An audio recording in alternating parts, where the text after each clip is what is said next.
통장을 마음대로 썼던 거. 차명 계좌를 빌려서 쓴다고. 근데 그런 거 다 없애고 실명제. 여러분 요즘에 은행 가서 여러분 그 통장 만들 때 본인 직접 가야 되죠. 네. 본인 것만 내가 우리 이모 거 만들어주면 안 되죠. 네. 그때는 옛날에는 차명 계좌하면서 불법으로 돈이 많이 막았던 거야. 녹았던 거야. 그런 거 다 못한다 이제. 그럼 실명제 해라. 그 다음에 국제무역기구 WTO 출범에 우리도 가입하고 OECD 가입. OECD 이제 경제개발협력기구죠. 여기에까지 좀 잘 사는 나라들 막 들어가 있는데 우리나라는 맨날 뭐 나오는 거뭐 자살률 1위, OECD 자살률 1위, 뭐 안 좋은 거 1위 하는 거 다 여기 기준 여기에. 자, 아무튼 이때 다 나옵니다. 이런 게 시험에 어떻게 나오냐면 그 이렇게 무슨 지문이 나왔어. 이게 김영삼 정부야. 그러면 이게 김영삼 때 했던 게 나오고 박정희 때 했던 게 나오고 전두환 때가 나와 지문. 그럼 여러분은 그게 요거는 전두환 거다, 요거는 박정희 거다, 요거는 김영삼 거다 이렇게 찾아내면 되는 거야. 자, 그래서 남북 관계가 악화됩니다. 자, 김영삼 때 한번 붙을 뻔했습니다. 북한하고 한판 뜰 뻔했습니다. 김영삼 때. 근데 그걸 이제 미국이 평양 폭격하려 했어요. 그때. 근데 김영삼이 막 막았습니다. 전쟁 나고 막아가 하여튼 남북 관계가 안 좋았고 북한이 막 핵 개발하고 막 이래가지고 전쟁 날 뻔했어요. 저는 그때는 몰랐죠. 어려서 몰랐는데 날 뻔했어요. 자, 그래서 이거를 이제 나진 않았는데 북한이 결국 이제 핵무기 만들었죠 지금은. 자, 그래서 민주노총 이런 것도 만들어지고. 그런데 김영삼이 처음 대통령 됐을 때는 국민들이 되게 지지했습니다. 왜냐하면 계속 군인이 정권했잖아. 박정희 18년, 전두환 7년, 노태우 5년, 다 군인이었잖아. 근데 처음으로 민간인이 이승만 다음으로 민간인이 대통령이 된 거야. 그래서 사람들이 지지율이 상당히 높았어요. 근데 그 김영삼 정부가 끝날 때 국민 지지율이 거의 바닥이었습니다. 왜? 왜? IMF 외환 위기를 초래했기 때문에. 그리고 김영삼 때 5년 동안 해마다 몇백 명씩 죽는 큰 사고가 났습니다. 해마다 삼풍백화점도 붕괴됐고요. 그게 김영삼 때입니다. 서해 페리오라는 그 서해안에 유명한 그 여객선 같은 관광 그 선이 하나 가라앉아서 또 몇백 명이 죽었습니다. 그 다음에 대구에 도시가스 폭발했고, 철도 사건 말고 여러분이 아는 그 불난거 말고 그거 나기 전에 그것도 났고, 그 불난거는 2002년인가 3년에 났고, 그 대구 도시 철도를 만드는 과정에서 밑에 있던 가스가 차갖고 폭발을 한 거야. 그래서 여러분 그 철 같은 거 있잖아요. 철판. 여러분 도로에 달리다 보면 지하철 공사하는 데 보면 도로에 철판 깔려 있죠. 그게 공중으로 뜰 정도로. 와, 막 아주머니가 빨래를 내고 있었는데 못 들어서 팔이 떨어지고. 개 싫어. 그런 것들. 그러니까 뭐야? 어마어마한 사건 그때 다 일어났어. 진짜. 빨리 못해 그리고 해마다 막 일어났어. 해마다. 그러니까 그래서 그게 사실은 그다음에 성수대교 붕괴. 서울의 한강 다리가 뚝 떨어졌죠. 근데 사실 그 김영삼이 잘못한 건 아니죠. 네. 근데 그때 이제 어떻게 보면 이 동안에 쌓여있던 것들이 다 터져나온 거예요. 부실공사라든가 어쩌면 건설 현장에서 지켜야 할 안전규칙 같은 거 다 무시하고 막 빠르게 하는 이런 어떤 문화가 다 드러난 거야. 그리고 있다가 IMF 외환위기가 터졌는데 여러분 이거는 달러가 없어서 터진 겁니다. 우리나라가 외환 보유액이 거의 바닥이 난 거야. 외환 보유액이. 지금은 그렇지는 않습니다만 외환 보유액이 바닥이 났는데 이 IMF가 터질 때 제일 먼저 문제 나온 기업이 한보철강이라고 있어요. 한보철강. 내가 이름도 기억한다. 정태수 회장이라고. 한보철강 문제가 딱 터졌는데 그게 이제 터지면서 그 회사가 이제 부도가 나서 망하면서 줄줄이 막 도산을 하는 거죠. 이제. 도산을 하면서 막 망하는데 근데 거기에 김영삼이 왜 욕을 먹냐면 김영삼의 아들 김현철이 거기에 깊숙이 개입되어 있는 거예요. 그래서 또 엄청 욕을 먹었어. 그래서 결국은 IMF 이전과 IMF 이후가 엄청나게 달라집니다. 저도 기억하는데 IMF 이전에는요. 대구든 난 그때 대구 살았으니까 대구든 어디든 아무 때나 대학 나오면 취업을 다 했습니다. 아무 때나 나오면 뭐 계약직, 정규직, 비정규직 이런 말 자체가 없었습니다. 왜? 누구나 다 취업할 수 있었고 누구나 다 경제가 발전한다. 그게 경제 계속 발전해왔죠. 그죠? 박정희 때부터 전두환 때가 계속 발전해왔다. 경제가. 침체라는 단어가 어울리지 않는, 또 우리나라는 그 당시 개발도상국이기 때문에 계속 성장률이 높았단 말이에요. 높았는데 IMF가 딱 터지면서 그러면 국제통화기금 IMF라는 그 단체에서 우리나라한테 돈을 빌려주는 조건으로 뭐를 요구할 거 아니야. 네. 그 조건으로 요구한 게 뭐냐면 너희 나라는 너무 문어발식으로 구조가 개판이다. 구조 조정을 해라. 요구하는 겁니다. 그래서 막 은행들도 막 파산하고요. 은행도 파산하고 제1은행이 망했죠. 망하면서 SC 제1은행으로 이제 바뀌었잖아. 그런데 다른 나라에 넘어간 거야. 다 바꾼 거야. 구조조정을 하면서 퇴직자 뭐 이런 되게 많아졌어. 그리고 그 시대를 반영하는 노래도 등장합니다. 가요 중에. 한스랜드인가? 여러분 알아요? 여러분 모르죠? 그 오락실 부르는 오락실 부르다. 그래 오락실 그 노래 가사를 봐봐.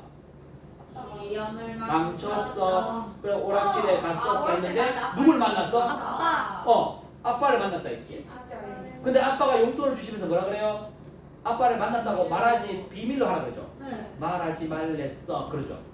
그게 뭐야? 아빠가 직장을 잃고 회사는 못 가는데 엄마한테 회사 잘렸다는 말은 못 하고 양복 입고 출근을 어디로 오락실로 가서 와. 시간을 때우다가 들어가게 돼요.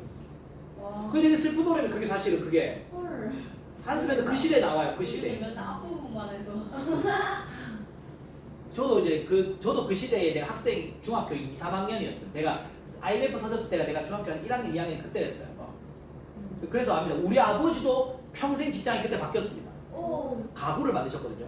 가구, 이거 원목 가구를 만드셨는데 농 같은 게 장롱 같은 그걸 만드셨다가 아버지가 업을 바꾸세요. 이제 식물 키우는 식물원으로 바꾸세요. 우와. 지금도 식물원을 하시는데 그때 우리 아버지처럼 가구 하시던 분들이 계속 가구하다가 다 망했습니다. 근데 우리 아버지는 잘 바꾼 편이었어요. 분재원이 잘 됐거든요. 그래서 그 정도로 우리 국민들한테 엄청난 타격이 왔던 그리고 그때 이후로 사람들이 공무원을 하는 겁니다. 그전에는 공무원 그거는 아무 때도 취업 못하는 사람이 하던 거였어요. 헐. 왜? 박봉이고 박봉이 무슨 뜻인지 알죠? 봉급도 적게 주고 뭐 사람들 뭐 뒤치다거리나 하고 그렇게 생각했다고. 그때는 공무원이 인기가 없었다고. 그때는 교사도 인기가 없었어요 여러분. 그때는 임용고시라는 걸 안 쳤습니다. 그러니까 노수우 선생님이 교사일 때는 부산대학교 졸업하면 자동으로 교사를 했습니다. 우와. 국립대학 졸업하면 부산대, 경북대, 국립대 졸업하면 자동 교사를 했습니다. 그 시대에. 그러니까 교사나 구급 공무원 이런 것들은 인기가 없었다고요. 왜? 대기업에 바로바로 취업되고 회사에 들어가면 월급 많이 받았거든. 은행원 이런 것들이 돈이 많았다고 그때는. 근데 IMF가 딱 터지면서 사람들이 좀 겁니다. 안정적인 공무원, 교사, 안정적인데 계속 사람들이 몰리면서. 그러니까 엄청나게 이 IMF라는 것들이 국민 경제 또는 국민의 어떤 먹고 사는 삶에 충격을 가한 거죠. 그리고 우리 경제가 굉장히 미국이라든가 다른 경제에 더 예속되는 결과를 가져옵니다. 그래서 미국이 기침하면 우리는 감기 걸립니다. 미국 경제가 휘청하면 우리는 넘어집니다.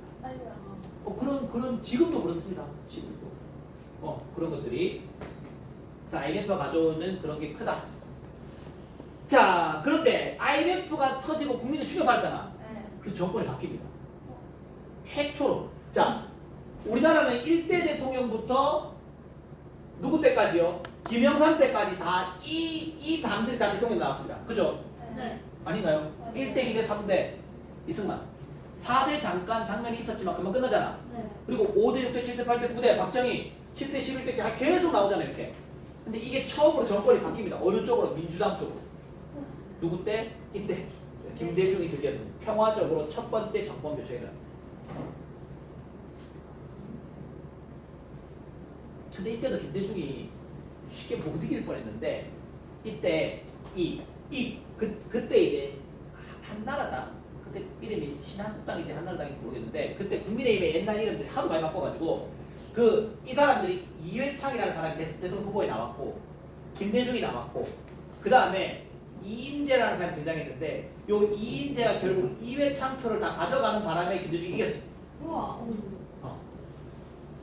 이회창은 당시에 경기고 서울대 법대 대법원장 우와. 엘리트 최고의 엘리트층을 밟아서 한나라당 대표까지 했던 우와. 사람인데 여기서 무릎을 꿇었던 겁니다. 대박. 대통령 선거에서 최고의 엘리트 코스를 밟았는데 김대중한테 밀리죠. 그러니까 김대중이 결국은 되게 되고 김대중 때 이제 어떤 IMF 이후에 우리가 이제 김대중 정부의 5년은 어떻게 보면 IMF 극복의 5년입니다.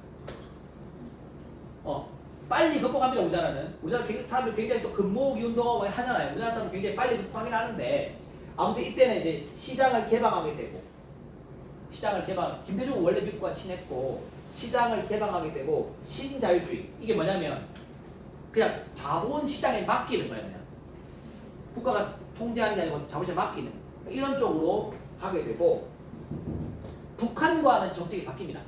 북한과는 햇볕 정책 이런 거야. 얘를 강제로 옷을 벗긴다고 벗겨지는 게 아닌 거야. 어떻게 해야 돼? 더우면 덥게 하는 거야. 그러면 더우니까 옷을 외투를 벗는다는 거야. 막 바람을 계속 불리갖고 벗게 하는 게 아니라 따뜻하게 만들어. 햇볕 정책이 그런 거죠. 갖다 주는 거죠. 그래서 정주영 회장이 고향이 북한이잖아. 소 끌고 올라가고 금강산에 현대에서 호텔 만들고 금강산 막 관광 시작하고 이렇게 하거든요. 그래서 햇볕 정책을 계속 펼치고 실제로 김대중이 북한을 갑니다. 2000년에 가서 남북 정상회담 비행기 타고 갑니다. 내가 이 기억이 나. 내 고등학교 때인데 신문 1면에 중앙일보 신문 1면에 그 당시 그렇게 나왔어요. 대한민국이 뭐 만났다 그렇게 나와요. 와 멋있었어요. 김정일 그때 김일성은 죽었고 김일성은 요때 죽어요. 김영삼 때 죽고 김일성은 김정일이 그 만납니다. 그 다음에 이런 것도 하기로 하고 개성공단은 사실은 판문점에서 되게 가까워요. 12km. 여기서 저 부산 저기 중국 가는 것보다 가까워. 그러니까 되게 가깝죠. 개성이 지금 북한 땅이지만 우리 판문점 되게 가깝습니다.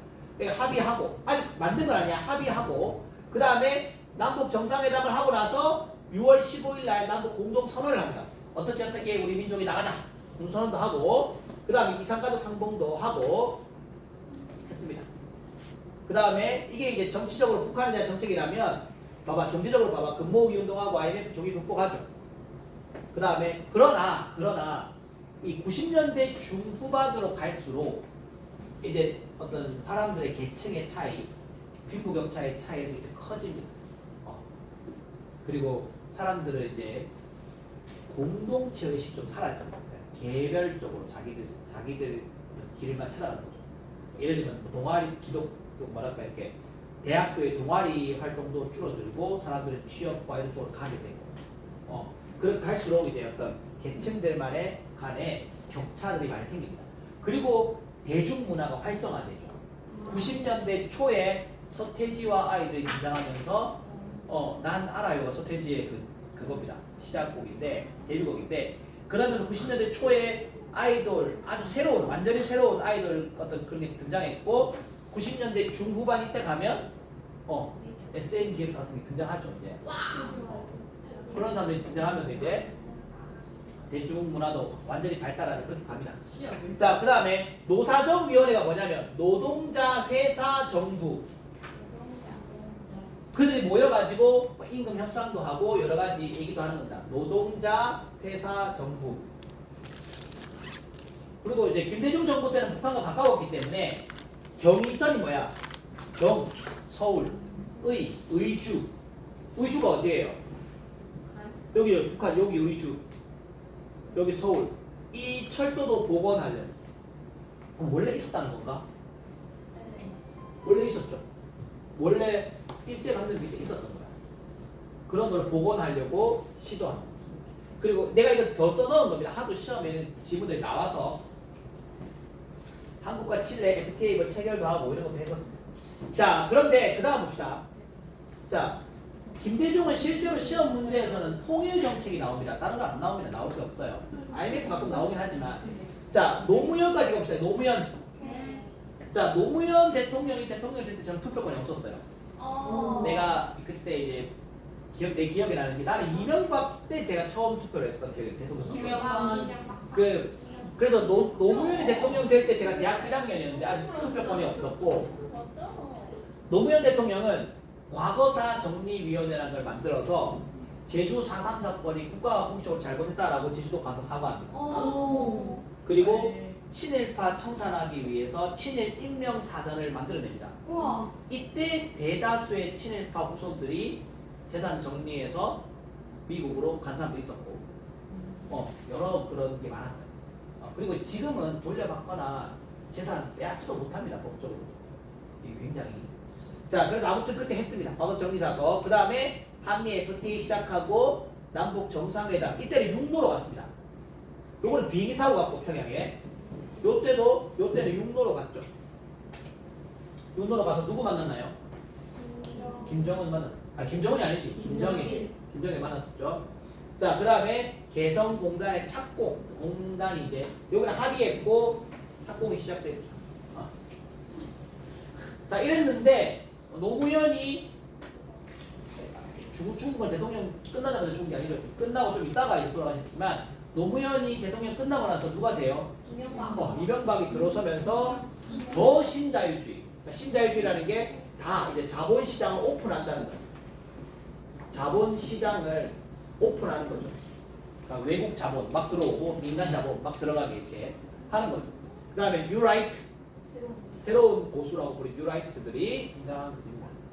자, 거의 다 했는데 한 가지 안 했는 게 있네. 요거. 자, 요게 뭐냐면 우리나라 최초의 그 남북 이산가족 교환 방문이 요때 일어났다. 요때도 이산가족 방문이 있었고 요때가 최초입니다. 최초. 요게 전두환 때입니다. 전두환 때 남북 최초 이산가족 교환 방문이 있었고 또 하나 특이한 점은 여러분 그 당시에는 뭐 인터넷이라는 게 없었기 때문에 이런 일이 전쟁이 끝나고 이산가족이 많았잖아. 근데 알고 보니까 뭐 가연이 엄마가 다 남한에 살고 있었는데 헤어져 살고 있었던 거야. 근데 서로 못 찾은 거야. 그걸 찾아냅니다. 그걸 찾기 위한 방송을 합니다. 그게 제 생일날 1983년 6월 30일 제가 태어난 날입니다. 그날 내가 1983-6390이 내 생일인데 그날 KBS에서 이산가족 찾기를 하는데 같은 남한에서 방송을 한 거야. 그래서 서울 KBS에서 방송을 하면 대구 KBS, 부산 KBS 방송을 하는 거야. 그러면 그 당시에는 뭐 인터넷으로 이렇게 조회가 안 되기 때문에 들고 나오는 거죠. 나는 누굴 잃어버렸고 거기 누가 국제시장 영화에 보면 등장하죠. 그게 실제입니다. 실제. 그래서 이게 처음에는 몇 시간만 방송을 하려고 했는데 장장 38일간 생중계를 다른 거 다 안 해. 38일간 생중계를 하게 되는 거죠. 완전 감동이잖아. 그 감동이죠. 왜냐면 그런 걸 통해서 알고 보니까 우리 가족이 같은 남한에 있는데 못 보고 살았던 거야. 10년, 20년. 얼마나 슬펐겠어요. 이제 그런 것들이 있었던 것도 이게 지금 그래서 이 방송 테이프가 세계 기록유산에 등재되어 있어요. 등재되어. 자, 우리가 이제 거의 다 했는데요. 네, 여러분 아이들 너무 고생이 많았고 우리가 그 톡방 있죠? 그 톡방에서 나가지 마시고 나중에 또 궁금한 거 있으면 물어도 보시고 또 여러 가지 같이 이렇게 또 얘기할 수 있는 기회가 있으면 좋겠습니다. 수업을 이제 마치겠습니다. 네.